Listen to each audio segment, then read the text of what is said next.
mi nombre es Erika Zapata, periodista y otra campesina como ustedes. Gracias por estar pendientes de nuestro contenido cada mañana. Bienvenidos a la finca de hoy. En esta ocasión los saludo desde este predio llamado La Esperanza, ubicado en el municipio de Fredonia, en el departamento de Antioquia. En este predio, que tiene una extensión de 7 cuadras, se dedican a diferentes actividades agropecuarias.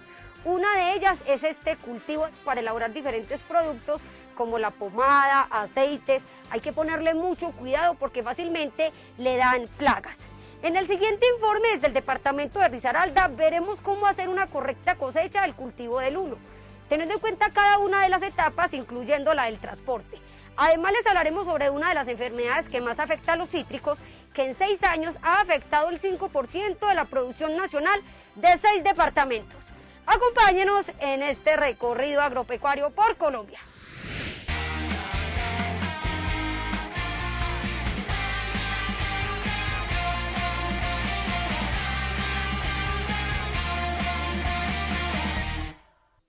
El lulo la selva es un híbrido entre el conocido lulo de Castilla y lulo salvaje.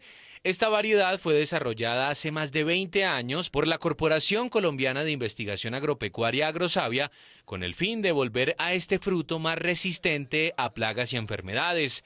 Sus principales características están enfocadas en altos contenidos de azúcar, vitamina C y antioxidantes.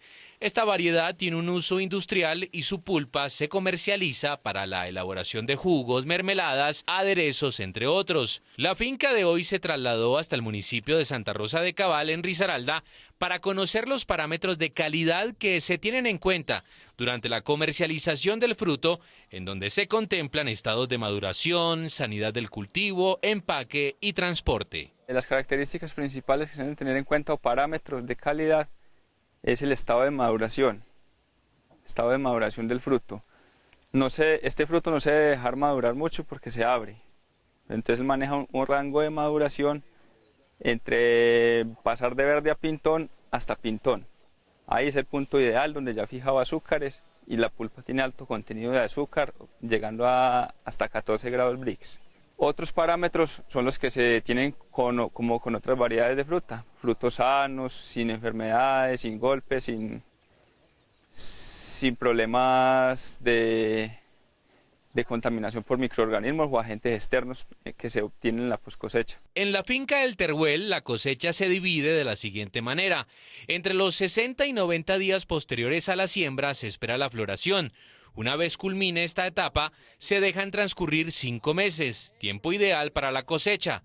En esta fase final, el fruto debe estar separado del tallo y sin pelusa. La devolución de fruta se hace por frutos verdes que tengan otro parámetro que se me fue, que era el pitón o pedúnculo, que no debe ir en la fruta. El pedúnculo donde va fijada la planta, parte de tallo, como parte de tallo donde la fruta va fijada al tallo.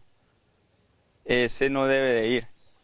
Y por mal despeluzado, que tenga mucha pelusa alrededor de la corona donde va fijado el tallo, tampoco debe ir ese material externo ahí. Debe quedar en la poscosecha. Hay que limpiarlo al momento de la cosecha, porque él debe ir limpio para inmediatamente hacer un lavado en planta e ingresa a proceso. Esas son las condiciones que exige nuestro cliente para proveerle la fruta. También es importante que el cultivo esté exento de plagas o enfermedades que afecten la calidad del producto. Lo ideal es que no haya golpes ni manchas, que sea un lulo limpio, sano y bien consistente para poder llevarlo a la despulpadora. El transporte también es vital.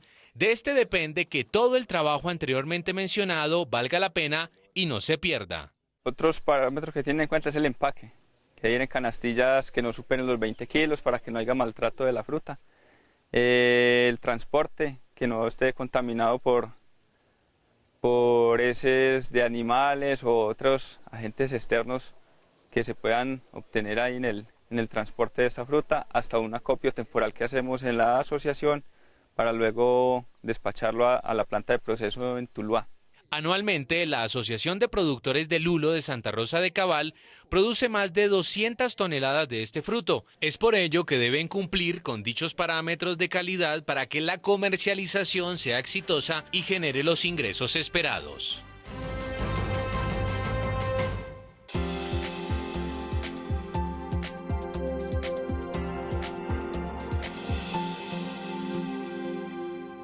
Evitar el contagio con Guangdongbing, HLB o dragón amarillo de por lo menos 90.000 hectáreas cultivadas en cítricos que se han salvado hasta el momento y representan unos 500.000 empleos en Colombia, es decir, el 95% de la citricultura del país, es la premisa con la que expertos de la Corporación Colombiana de Investigación Agropecuaria Agrosavia, apoyados por el ICA y el Ministerio de Agricultura, trabajan en la producción masiva en estas casamayas de la Tamarixia radiata, una pequeña avispa que actúa como parasitoide y regulador natural de la Diaphorina citric, insecto vector que transmite la enfermedad. Es un parásito primario de Diaphorina citri, es obligado, él no afecta a ningún otro animal diferente. Lo que es la instalación física, tenemos que adaptarla, dotarla con el material vegetal en el que vamos a producir en condiciones herméticas Diaphorina citri para poder producir Tamarixia radiata, producir los individuos en las cantidades suficientes. El objetivo a través de las diferentes asociaciones es que los citricultores colombianos puedan seguir recibiendo el parasitoide para multiplicarlo en sus fincas. Bastaría con la construcción de una pequeña casamaya cuyo costo de los materiales, dependiendo si son tubos de PVC o elementos propios del entorno, no sobrepasaría el $1.000.000. Lo que se hace es tomar un árbol de cítricos infestado, queda en una casamaya individual. Allí tenemos a Diaphorina citri, tenemos también al parasitoide y allí lo podemos multiplicar.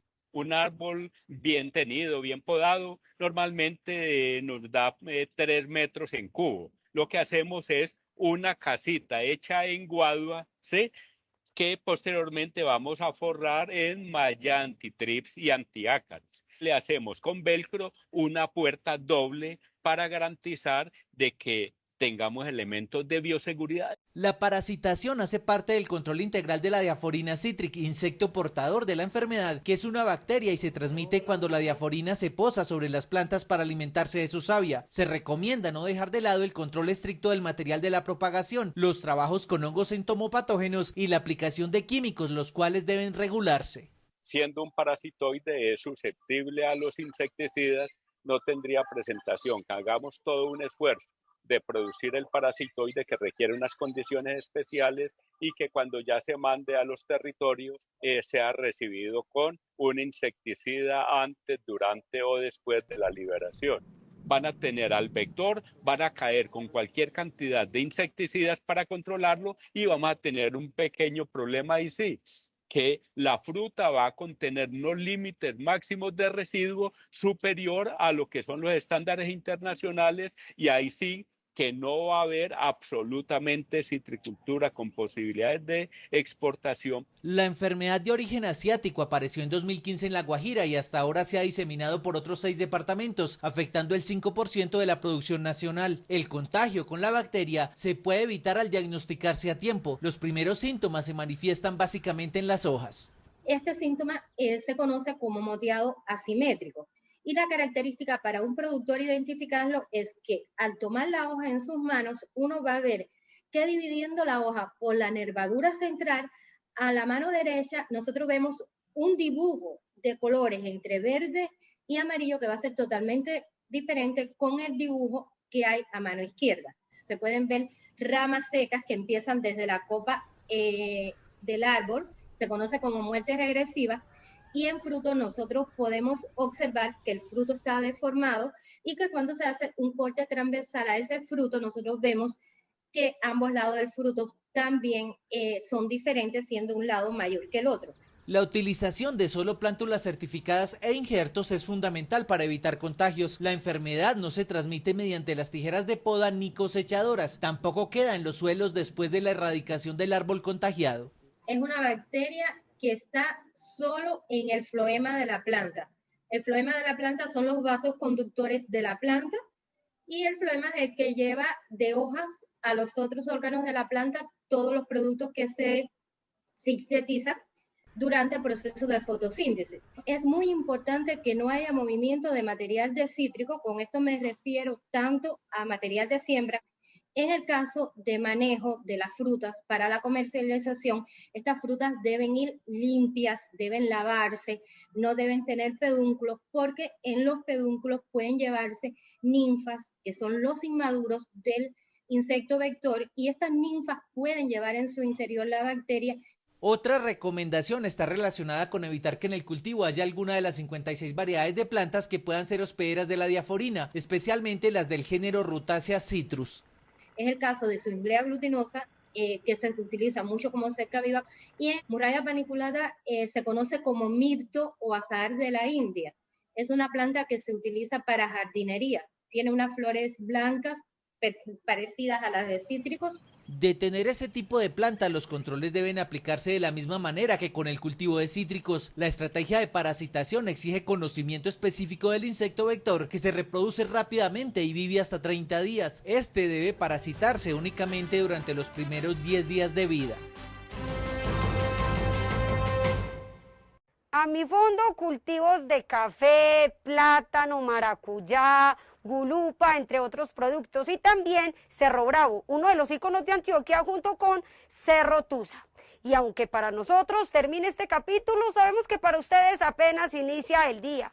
Gracias por cultivar la tierra del país. Recuerden que las personas que están en otros países nos pueden ver a través de la señal de Caracol Internacional y ustedes a través de las redes sociales que aparecen en pantalla. Ahí también pueden revivir cada uno de los capítulos que ya han sido transmitidos en la finca de hoy. Mañana tenemos otra cita bien temprano con los campesinos de nuestro país. Pero quien madruga, Dios le ayuda, y todos los días madrugamos para ver este maravilloso programa. Hasta pronto.